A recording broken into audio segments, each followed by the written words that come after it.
about F1's biggest flops? In a sport where precision and speed rule, some drivers are infamous for their blunders rather than their successes.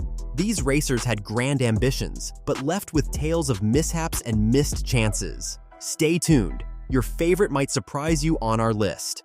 Don't forget to subscribe for more updates. Let's dive in. Gaston Mazzacane. Dubbed the Flying Mullet for his distinctive hairstyle, Argentine racer Gaston Mazzacane started in F1 as a test driver for Minardi before racing alongside Marc Jean in 2000.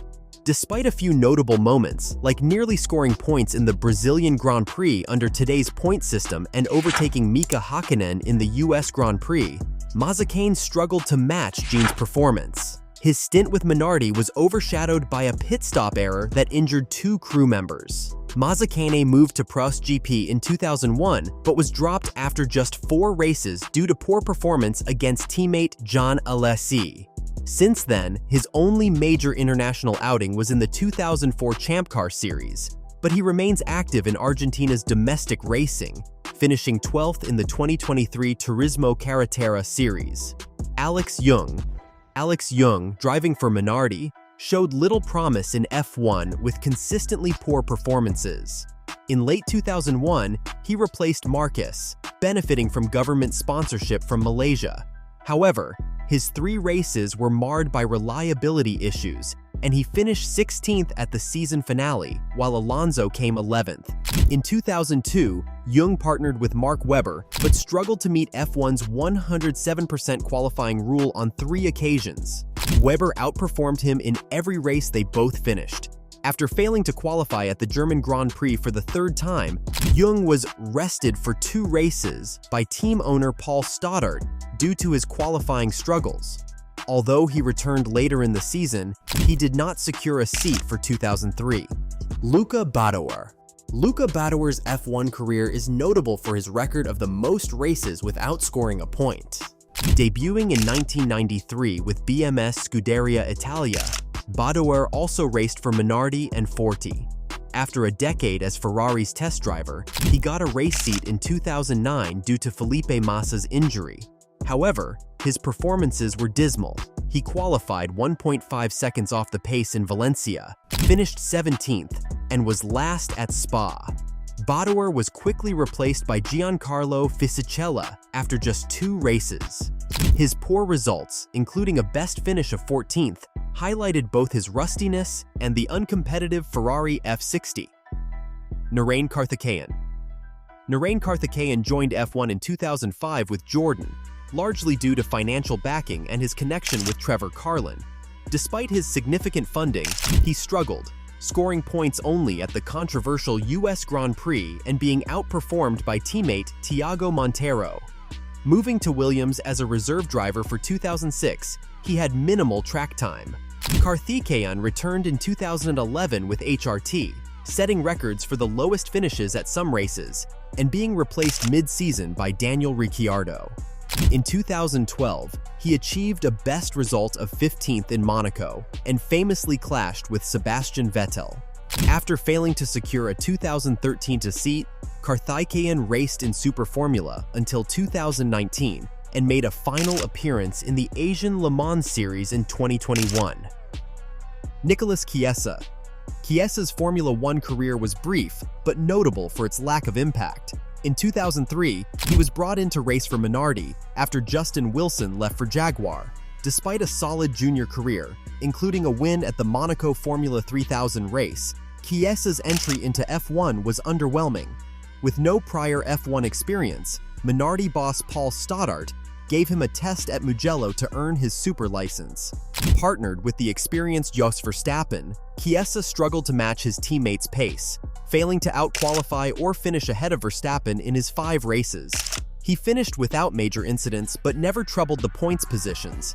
After 2003, Chiesa's career fizzled out. He didn't secure a 2004 drive and had a brief, unsuccessful stint in DTM in 2006. Today, Chiesa works as a commentator for TV3 in Denmark, a driving instructor for Porsche and Lamborghini, Nikita Mazepin.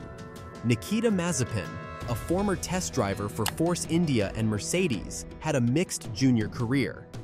After a strong GP3 season in 2018, his first Formula 2 season was disappointing, finishing 18th.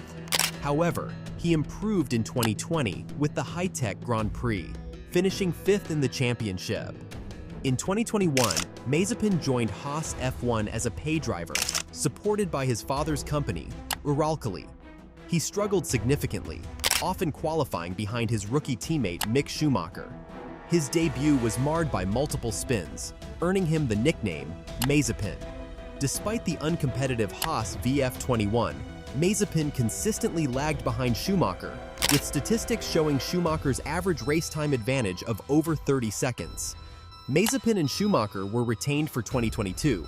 Haas dropped Nikita Mazepin and Uralkali due to sanctions from Russia's invasion of Ukraine. Mazepin has not returned to FIA-sanctioned racing. Roberto Merhi, known for his affable personality, had a brief and largely unremarkable F1 career. After winning the Euro Formula 3 championship with Prema in 2011, Merhi joined Mercedes' junior driver program and raced in DTM, but struggled with no points in 2012 and just 26 in 2013.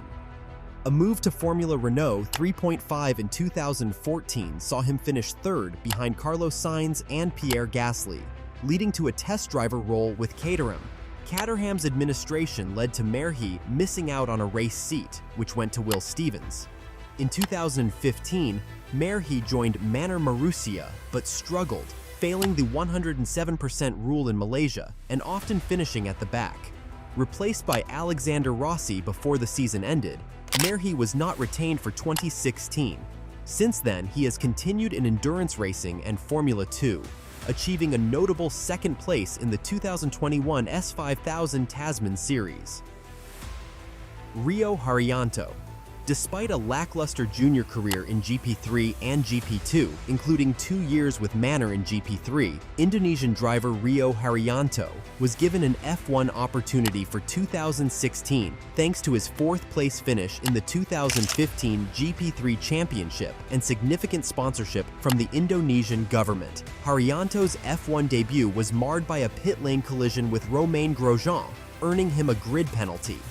His season with Manor was challenging, with his best result being 15th in Monaco, 4 laps down.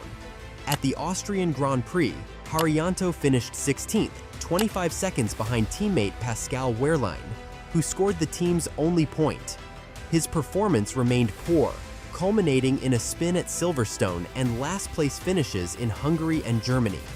Haryanto's career ended abruptly when funding from the Indonesian Ministry of Youth and Sport was blocked due to procedural issues.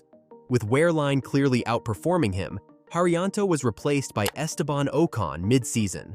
Haryanto subsequently joined his family's security printing business at Kiki and participated in some Blancpain racing in Asia with limited success. Sakon Yamamoto. Yamamoto's F1 career began in 2006 with Super Aguri, where he retired from the first 4 races and struggled throughout the season. He was notably 1.8 seconds off the pace at Monza. In 2007, demoted to a test driver, he scored no points in GP2. His 2008 stint with Spiker saw him finish 17th at the Hungarian Grand Prix and last in most other races. In 2010, his return with HRT included finishing last in several races and an incident at Monza where he injured a mechanic. Yamamoto's F1 stats include 0 points across 18 races. Post-F1, he briefly raced in Formula E and domestic series before becoming a member of the Japanese House of Representatives in 2021. Yuji Ide. Yuji Ide's brief F1 career in 2006 was notably disastrous, leading to the FIA intervening to strip him of his super license after just 4 race weekends. Despite a solid performance in Japanese racing, including a 2nd-place finish in Formula Nippon in 2005, Ide struggled severely in F1, hampered by language barriers and poor adaptation to the car. His difficulties were highlighted by multiple spins and incidents on track, including causing a major crash at Imola that led to the FIA's decisive action. Super Aguri team boss Aguri Suzuki, initially supportive, eventually acknowledged Ide's lack of understanding of the car, prompting the FIA to revoke his license and replace him with Frank Montagnier. A day was left to return to Formula Nippon, where he failed to score any points. His F1 career ended abruptly, and a return to the top tier of motorsport was never realized. As we wrap up our look at Formula One's most memorable flops, their stories remind us that even in the high-stakes world of F1, not every race ends in glory. If you enjoyed this exploration, share your thoughts or feedback in the comments below, and don't forget to hit that subscribe button for more exciting content. Until next time, take care of yourself.